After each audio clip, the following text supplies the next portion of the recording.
पशूनां पतिं पापनाशं परेशं गजेन्द्रस्य कृतं वसानं वरेण्यं जटाजूटमध्ये स्फुरद्गाङ्गवारी महादेवमेकं स्मरामि स्मरामि महादेवमेकं स्मरामि स्मरामि महादेवमेकं स्मरामि स्मरामि महेशं सुरेशं सुरारातिनाशं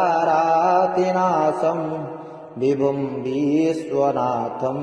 विभूत्याङ्गभूषं विरूपाक्षमन्वर्कवह्नित्रिनेत्रं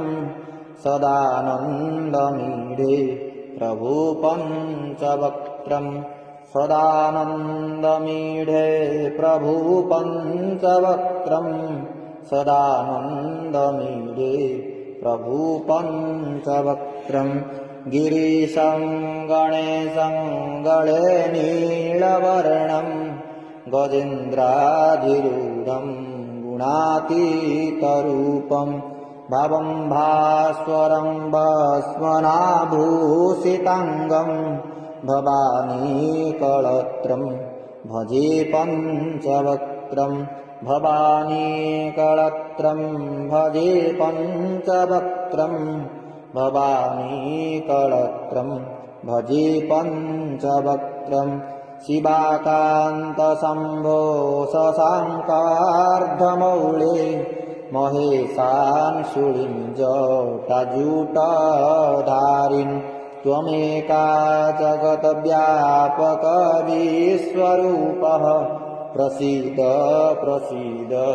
प्रभो पूर्णरूपं प्रसीद प्रसीद प्रभो पूर्णरूपं प्रसीद प्रसीद प्रभो पूर्णरूपं परमात्मनम् एकं जगद्बीजमाद्यं निराहार निराकारमोङ्कारविद्यं जतो जायतेऽप्यते येन विश्वं तमीशं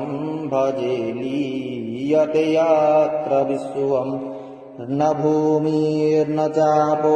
न वह्निः न वायु न चाकाशमास्ति न तान्द्रा न निद्रा न ग्रीष्मो न शीतो न चोदेशो न वेशो न दस्त्यस्य मूर्तिस्त्रिमूर्तिं तमीढे